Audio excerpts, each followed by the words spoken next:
Welcome to The Key's brand new podcast, Trust Matters Lessons in Leadership with me, Ellie Potter. In this series, I'll be speaking to multi-academy trust leaders, sector experts, leadership coaches and more to hear about their journeys in leadership.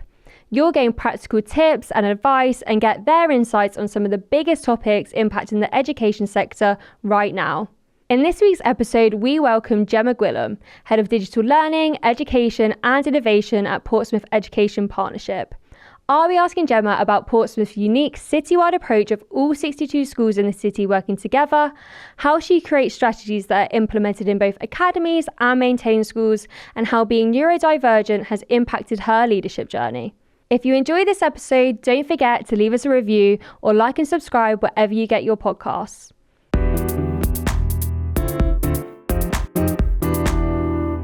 Hi, Gemma. Hi. Thank you so much for coming today. So if you don't mind, we'll go all the way back and start with your background. So can you tell us a little bit about your journey in education up to this point? Yeah, absolutely. So I first started teaching in 2009 down in Portsmouth at Northern Parade Junior School and was given lots of opportunities to develop as a leader there. So I became head of year after my first year. We also had an Ofsted, so it was a huge learning experience before then taking on acting assistant principal and leading English. After 3 years in 2012, I moved over to another school in Portsmouth. Portsmouth, if you don't know it, is a very deprived area. We've got about 30,000 children and 10,000 of those living in deprivation. Mm-hmm. So there's a lot of challenges that we face. Yeah, it was at Samshore Junior School, but then I'd always wanted to teach abroad. So January 2014, I moved to Beijing in China. Big difference. Just a wee bit. I mean, me and my mum still laugh about it now that we landed. It was New Year's Day. It was minus 20 degrees and the culture shock was huge. But I think that's kind of what really gave me a buzz to what I'm doing now, that adaptability. Then 2015, I moved over to Bromsgrove International School in Thailand, which was a lot more suited to me climate-wise. Taught there, became head of boarding. So actually, I ended up moving back to the UK in 2019. Went to work for one of the most deprived schools in the UK, and then obviously COVID hit. And that's where I started working with the central office team for the trust, so it was United Learning. And because I'd had experience with cloud-based systems, straight away with school, we were online, we were able to do a hybrid model of teaching, we were able to support parents and carers, and I then supported other schools as well with creating asynchronous resources that were used across the whole trust. Then in October 2020, I had an observation from someone within the trust and it didn't go how I planned. But for me, whenever I'm being observed as a teacher, I'm thinking about what the person who's observing me is looking at. And so all through that observation, I had this long list of thoughts in my head of like, well, I know we have to do this, we have to do this, we have to do this. And when I had the feedback, they were like, oh, well, actually, you didn't do like X, Y, Z. And the things they picked me up on were things that were part of my dyslexia. Oh, wow, and now okay. I know are part of my ADHD. Yeah. I actually then had an email from a central office team saying, have you seen this educational technologist job? Well, that came through. I spoke to someone. So then actually by the end of the week, I'd handed in my notice. Hadn't even finished handing in my application. Didn't have an interview. It meant that I could have been from January without a job. But luckily I got the job. And then January 2021, I moved to United Learning as a cross-phase educational technologist. That meant I supported all their South Coast schools with using technology, creating a digital strategy. But we were also part of the EdTech Demonstrator Schools programme. Yeah. Maybe for our listeners who don't know, could you just explain a little bit more about that? Yeah, so the EdTech Demo programme meant that United Learning were running the second phase of it, a different team to ours. And then what we did is we supported schools across the whole of the UK. But it meant that we were helping them with actually how they could lessons learned since lockdown, how they could be shifting to the clouds, how they can be using technology for accessibility and inclusion. Now, one of the groups that I started working with was Portsmouth. And I am from Portsmouth, so obviously my heart was very much in that. Funding got pulled in March 22. And then Portsmouth were like, well, we really like what Gemma's done. We want her. My line manager, Matt, is incredible. He was like, I'll pay for Gemma for the year with the support of the council. And so I started in September 22. But then Portsmouth became part of a priority education investment area, which meant, and we were one of the top three, so we had funding and it's about improving outcomes. We got given 2 years, which I know is not a very long time, to improve outcomes for the whole city. And so then my role really became a citywide bespoke role. And now that's where supporting all 62 schools across the city and doing work beyond. Wow, that's quite a career journey, isn't it? Very long. A roller coaster, to say the least. And you're now obviously at Portsmouth Education Partnership. How would you describe that to people who might not understand what a citywide partnership is about? It actually really warms my heart. It's quite magical. Some people do say it's because we've got our island mentality, because Portsea Island. But what it means is that actually all our schools have a shared vision, and we come together and we don't do all the same thing. I mean, we've got 62 schools, 14 different multi-academy trusts, and 17 local authority schools, all on that island.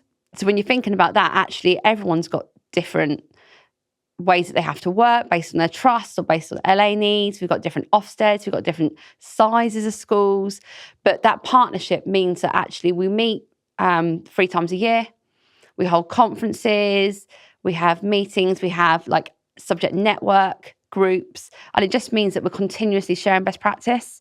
And we've got a fantastic maths and English lead. We've got Debbie Anderson, and we've got Mike Stoneman and Sarah Christopher, who then oversee like different parts of improving outcomes for schools. And I guess that it goes further than the schools when you're working in a city like that. Like, do you bring in the businesses, the local businesses, and how do you ensure that what you're doing with the wider city is supporting the community as well as the schools and MATs that you work with? Well, this is again where I know that we're unique. I know that we're the only city doing this, and we're the only city with a Portsmouth Education Partnership. But we've also got something called Shaping Portsmouth, and that oversees our businesses.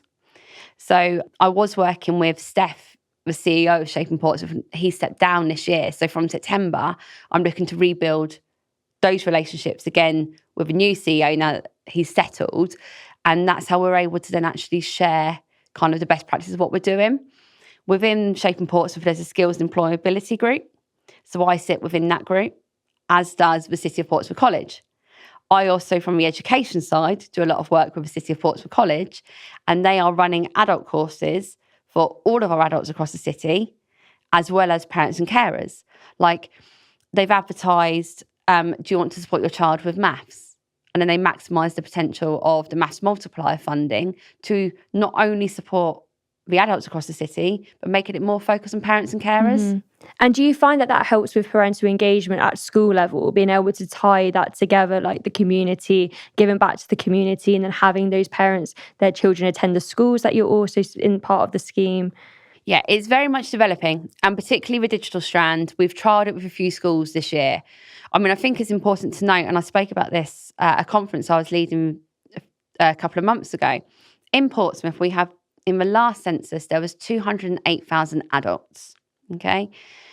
30,000 of those had 0 qualifications. Wow. That's our parents and carers. Only 50,000, so a quarter, had level 4 qualifications and above.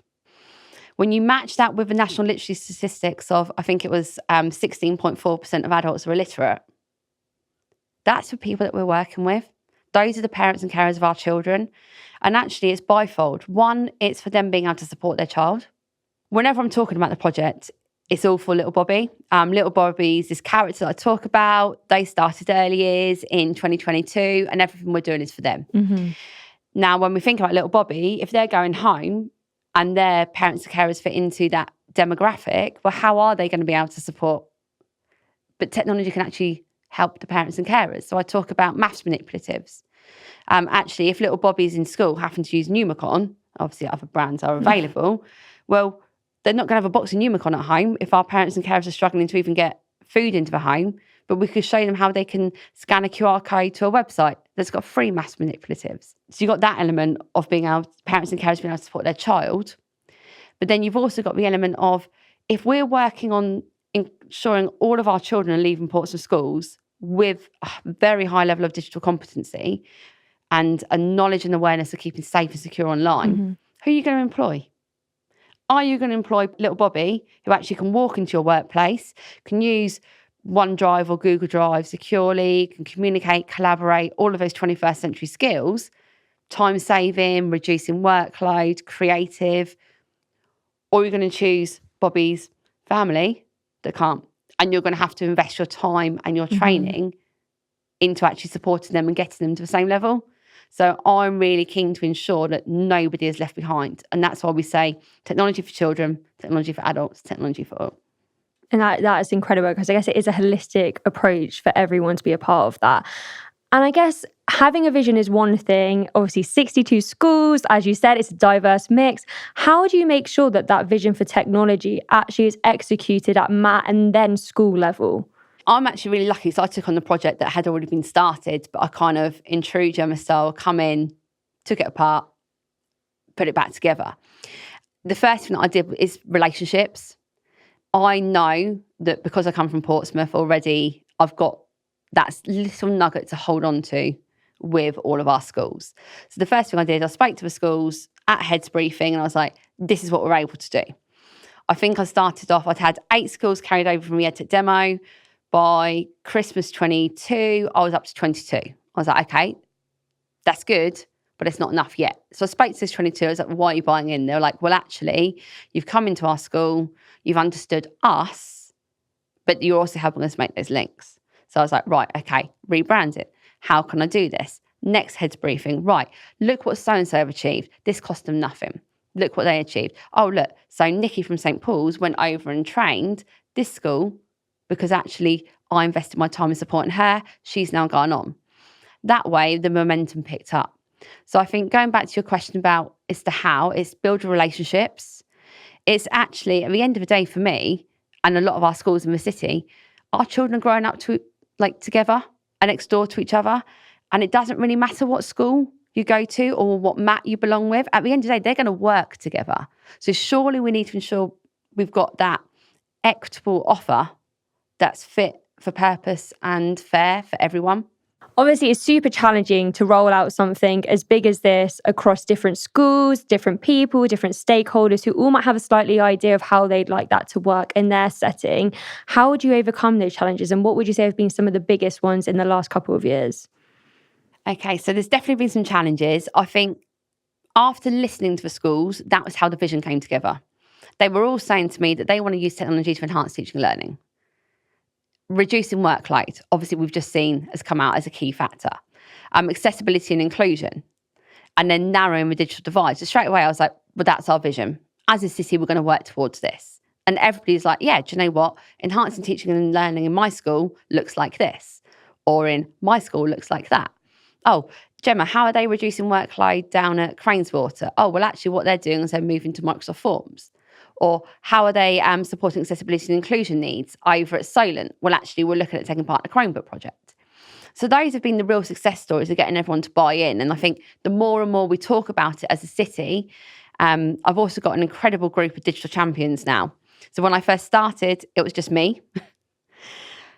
In June, July 23, I appointed 3 technology specialist advisors. They're the technical version of me. Because some of the challenges I was facing is that actually I'd walk into these IT meetings and they'd be like, you're a teacher, what do you know about tech? What do you know about systems? What do you know about the Connect the Classroom piece and networks and infrastructure? Which actually, having come from United Learning, I knew quite a bit. But I wanted someone to be able to then lead on that, and particularly with the cyber elements as well. Mm-hmm. So I had them. And then now as it stands, we have about 40 digital champions who are all completing their level 3 digital champion apprenticeship. So those guys have different specialities. And what I do is I train them, as well as them getting their external support. And then I go on and I'm like, right, actually, Scott, you're my lead for Clicker. So can you go and support this school and running that? Amy, actually, we've worked really close on you using the Microsoft tools to enhance teaching and learning, and particularly ClassPoint. Can you go there? So that building that team and that recognising that actually they all come together, they all support each other. And again, I think that helped break down some of the barriers. But challenge-wise, it's definitely making sure that some people say, oh, technology is a real shiny thing. And they're like, oh, you have to have loads of money to invest in it. And it's those pre-misconceptions. And also you don't know what you don't know. Mm-hmm. And very often I've walked into schools and they've just always done the same thing. Like their IT manager has always been the one to create the refresh plans. They're always the ones that are like, oh, can we afford to buy a board? And teachers just got used to teaching with the technology in the room. Whereas now what happens is the technology in the classroom in Portsmouth is informed in most of the schools now by the teaching and learning needs. So I'm seeing schools move away from branded boards because they just can't afford them. And instead they're going for a 75-inch screen and the device in the hand of a teacher. So that actually for the teacher, if you've got a little Bobby who could be not always focusing on their learning, you can stand behind them and teach. Yeah. And it's those little challenges. I mean, every day there's always something that I'll go away and laugh about, but we overcome it because we're a city, and it's that bond, it's that shared vision, and that actually the longevity and sustainability of the project. And obviously, since COVID, the adaptation of technology has accelerated, which is really great to see. But I guess that also accelerates the digital gap and potentially inequality between access to digital education.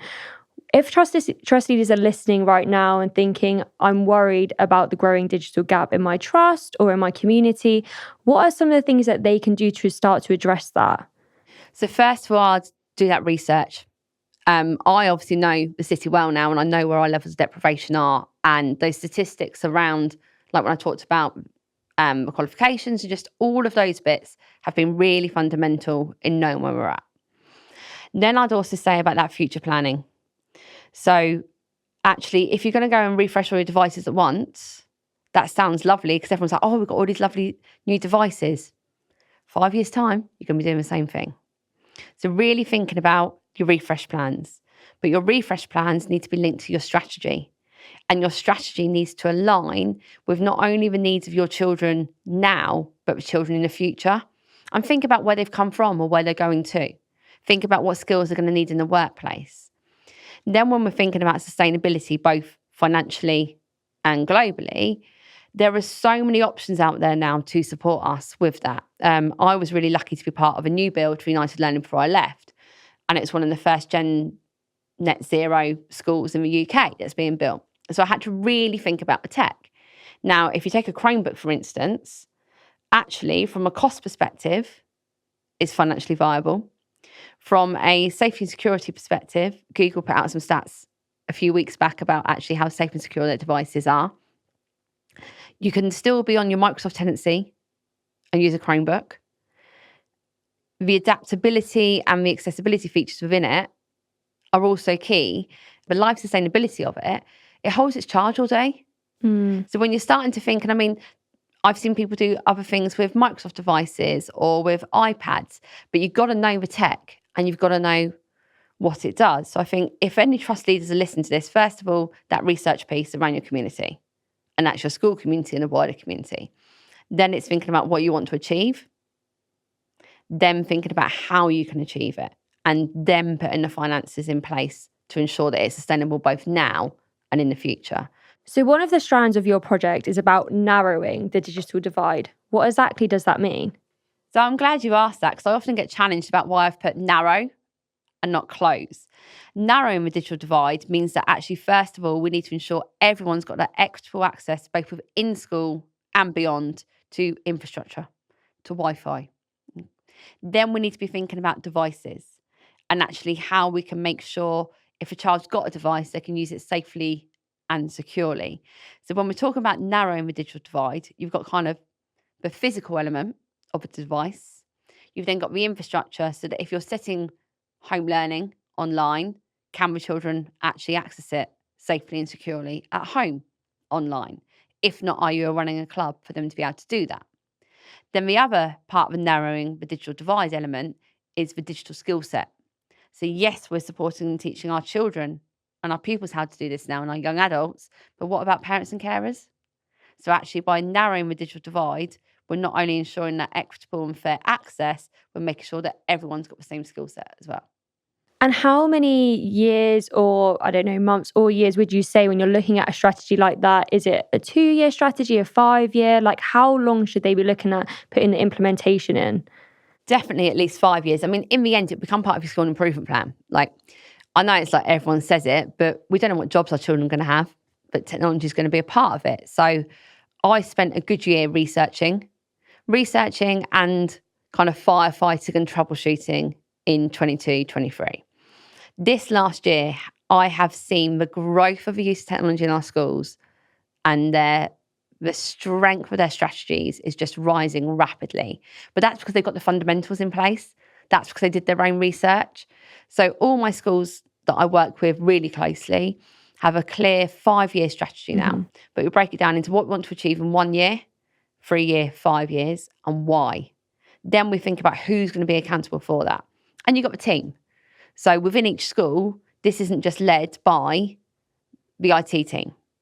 It's now led by, I say that every single strategy team needs to have someone from the IT team, someone from SLT, and then a teacher, preferably an admin lead as well, so that then actually you've got all the stakeholders. It does actually align with the digital standards. I know that they're not mandatory, but it does say that someone from SLT should be leading on digital. I questioned that and I raised that with DFE the other week. I was like, actually, you're seeing some of these digital champions because they're on the ground and teaching, they're better placed. Yeah, that makes sense. And I guess one of the most unusual parts of all of this is the fact that you work with both MATs and local authority schools. What strategies have you found effective in breaking down some of those barriers in getting schools that are in very different settings to work together and work towards a vision that's going to look very different depending on where they are and where they sit? So I always do the whole, like, when they go to me, well, why should I do this, Gem? It's just like tokenistic. I'm like, well, why not? I'd be like, walk into a classroom, who's using the tech? I was like, have you put the training in for them to be able to do that? Or is that self-taught? And they're like, And I'm like, how much did you pay for that board? Are you using the full features? And you begin to get them to think about, actually, well, what do we want to achieve for our children? Now, working with the different trusts across the city, and some of these are our big trusts. You've got United Learning, ARC, TSAT, TCAT. I also make sure that I do my own research and understanding what the trust has as a strategy. And then I work with those leaders. I'm like, right, this is your trust strategy. This is the city strategy. Actually, they are very clear and they really link. And actually, you're bringing it back down to the child and their family. And when people start to realise, again, those 3 pillars, it makes it a lot easier for some of our school leaders who are part of a big multi-academy trust to say, actually, what we're doing within our trust, it may be unique in one way, but we're still getting the same outcomes for our children. It may be that actually my trust is using Google, so I will be using Google, but actually, what are the schools who are using Microsoft doing? How can I replicate that? How can I ensure that my children are getting the same, so that when they all go up to the same secondary school together, they can achieve? I think from any head teachers or senior leadership that listen to this within a trust, also be as involved as you can be with your trust strategy. The things that I learned as a teacher for United Learning before I moved into the central office team really supported me. But then I took back also what we wanted to achieve in Portsmouth. And what would you say are your top 5 steps for getting a digital strategy off the ground in a trust? So first of all, I'd be saying read, read, read, read, and research. So get to know actually what other people are doing. Get to do the research within your own school and your community. That'd be step 1. Step 2, I always talk about your vision. So what is your vision? Who is this for? Create that story around. So I use Bobby. You've got to have someone that you're pinpointing all of this on. There's got to be a reason and a rationale. Then for the third one, you want your people in place. So you've got to think about actually who is going to lead this for you? Who are going to be the people on the ground to make this team? And have you got enough representation of different voices? So you've read and you've researched, you've created your shared vision, then you've got your people. Then you're going to think about your how, your implementation, and what this is going to look like in 1 year, 3 years, and 5 years. Then finally, it's going to be that sustainability and that affordability. So if you've got this really clear plan, well, actually, when can it be implemented based on the budget? Or how can you ensure you've got the budget to implement it?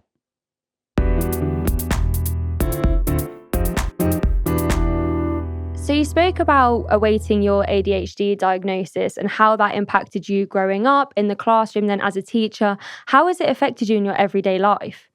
Do you know what? It's something that I'm really quite passionate about, and I wish I'd known more about myself sooner. So if we go back to, first of all, I mean, my dyslexia wasn't picked up until I was 18.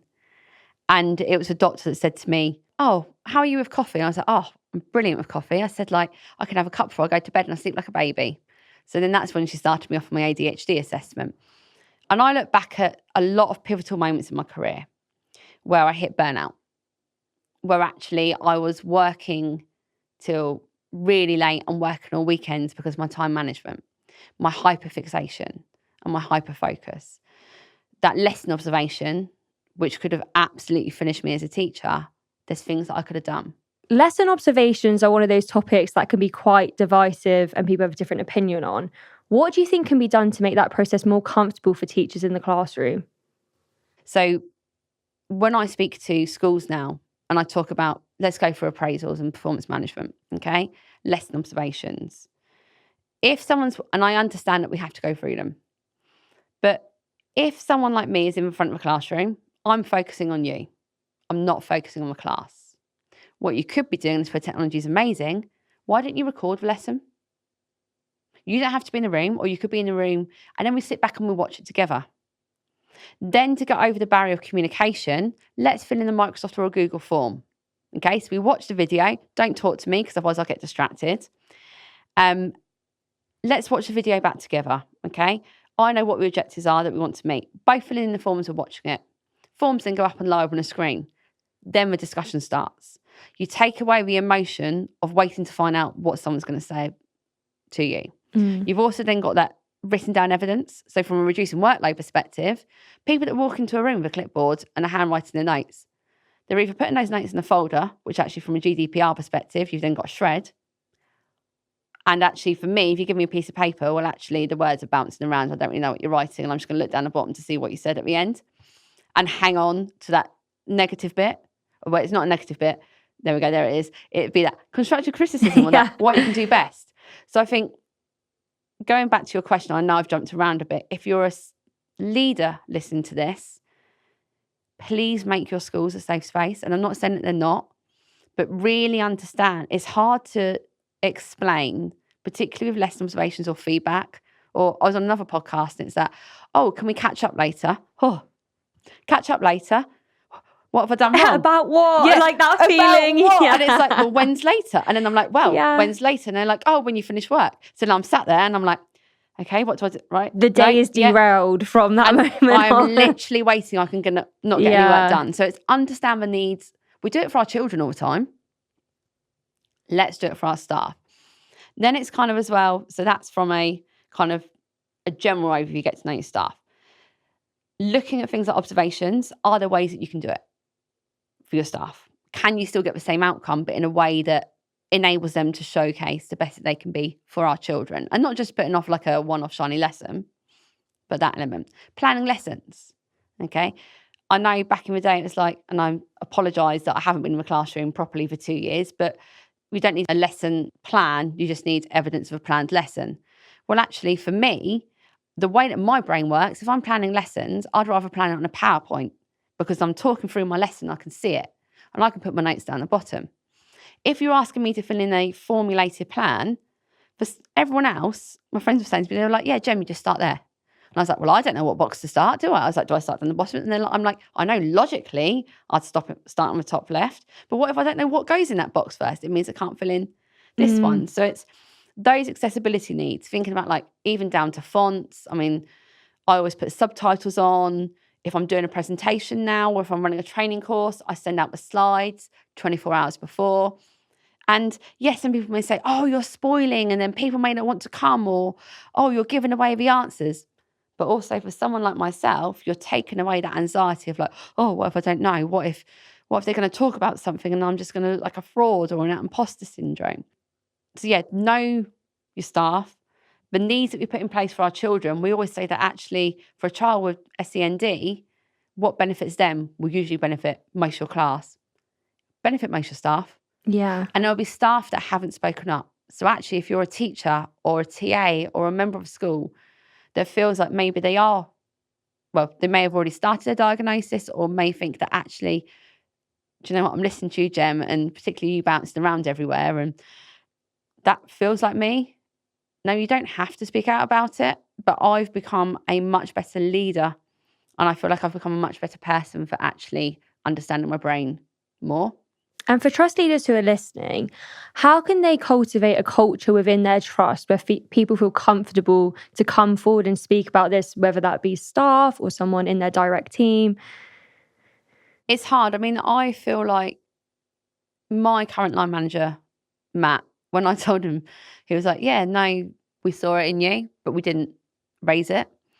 I think building that culture, it will come naturally. I think there needs to be more work around people understanding themselves and having, particularly in education, being able to speak out about it.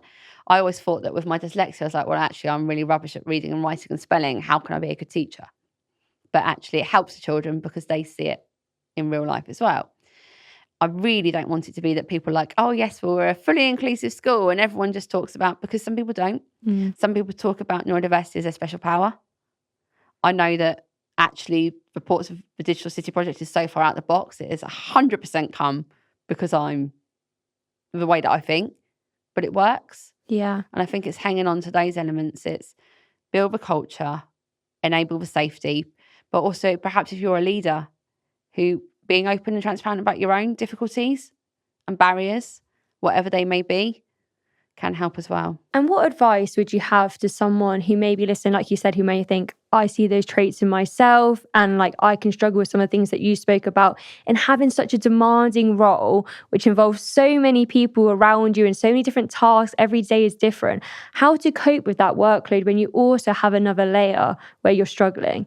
Yeah, I mean, again, going back to my line manager and that relationship, is that I'm able to say to him that, like, I will hit burnout and I'll become overwhelmed. And it's even little things like I change deadlines. So I bring the deadline forward so I know that I've then got longer to do it.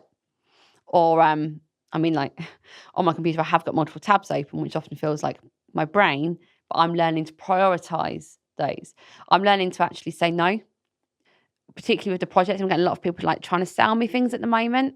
And I actually replied to someone saying, I really haven't got the capacity to give you the time that this deserves and that you deserve at the moment.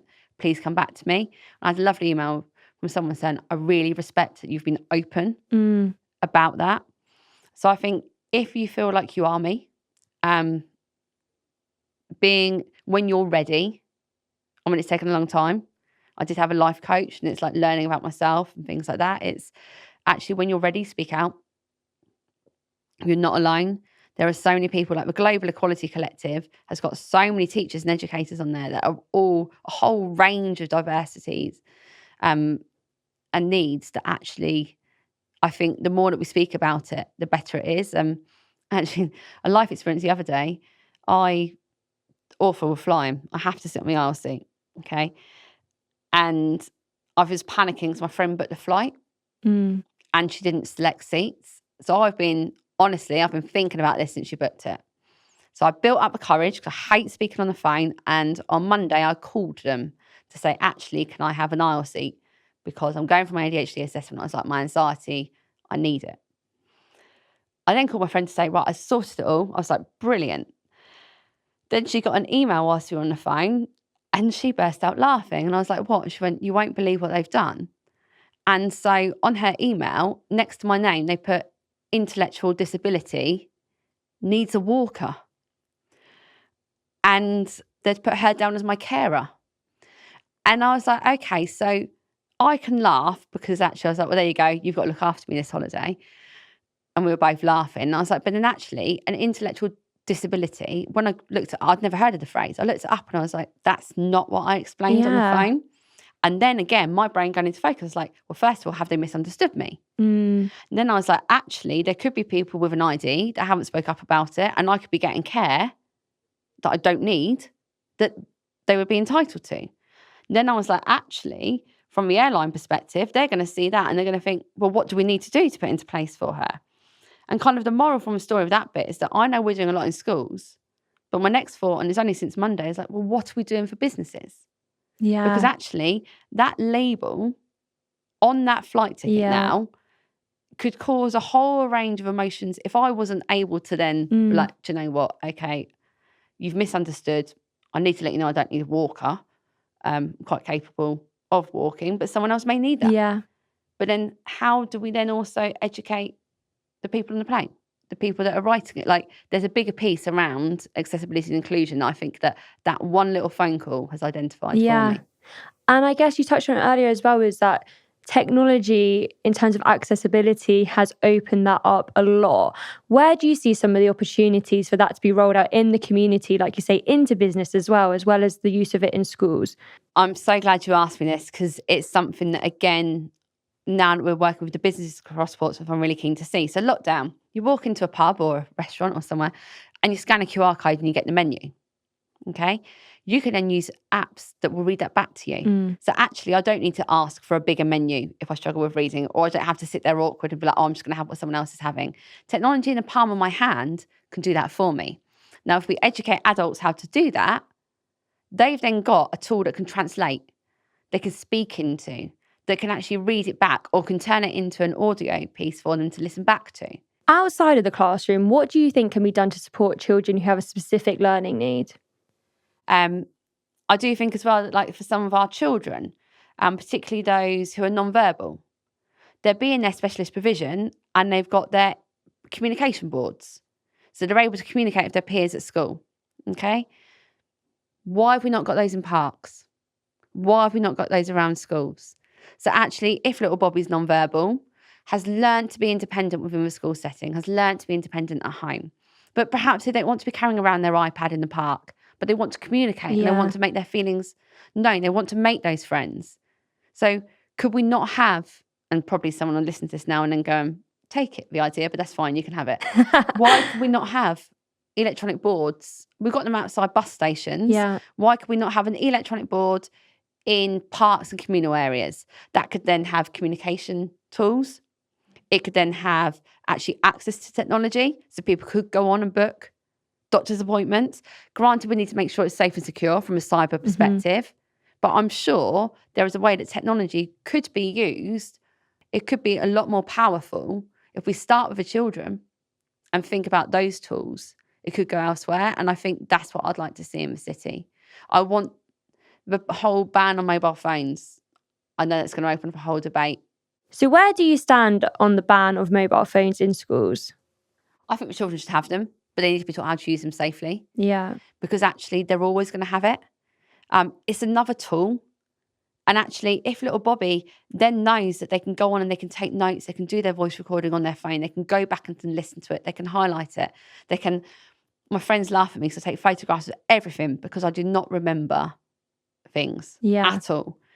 And so I think actually having that mobile phone can be a real fundamental tool for communication for a lot of people across the UK. Now, granted, obviously, we can be on our phones too much, but that's why, again, I don't talk about one-to-one policies and schemes within schools.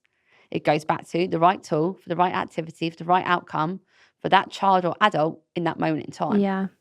I guess it's all very individual. It's individual, but there has to be a reason and the rationale. And you need to think about the counter argument, because you are going to have some children in your schools who are going to depend on those devices. And not just because they're addicted to it from a gaming perspective, but actually it's their safety, their security. If I'm like on the train earlier, I was so glad I had my phone and I could put my music on, because someone was coughing and someone was eating really loud, and I could feel, and I was watching my watch, my heart was raising. I could not get off that train. But I was able to then block that out. Block it out. And I was able to use my own self-regulation. But that's surely what our children are doing as well. They're self-regulating. Allowing them the opportunity to do that in the classroom as well. And to explain their choices. I want little Bobby to say, do you know what, Miss Gwilliam? What I'm going to do is I'm going to complete my science activity on the iPad today, because I know it does X, Y, Z. Or, do you know what, Miss Gwilliam? Actually, can I just speak into my phone? Because I just want to do a brain dump and get all my ideas out. Then I'll listen to it with my headphones on, and then I can write. And that actually, in the moment, is there without them opening up a device, or they've got that choice because they know. And that comes down to curriculum as well, which is another, I know obviously it's a hot topic at the moment, but our curriculum's dated. I was on a panel, we were talking about AI with the previous government. And I said, actually, we need to be looking at the curriculum, because it's all great talking about AI, but where does this fit within the curriculum? and where are digital skills within the curriculum. And we've got children now in year 6 doing things that used to be taught in Key Stage 3. Yeah. With a new government, what are some of the changes you would like to see implemented in the curriculum? Well, first of all, I'd like to really see that digital skills becomes part of one of our mandatory subjects, and that is taught from early years all the way up to sixth form and beyond.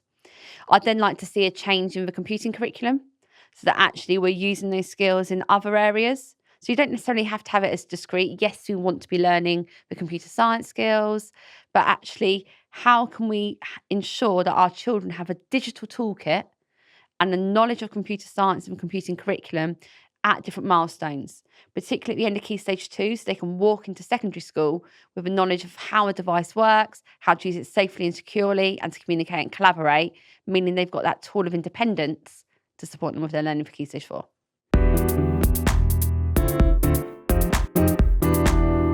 Honestly, this chat has been, I feel like I've learned so much about you as well as Portsmouth and all your schools and the community. But we'd like to finish the podcast with a little quick fire just to get to know you that little bit more before you go. So if you wouldn't mind, just got 4 final questions and we'll try and keep them as snappy as possible.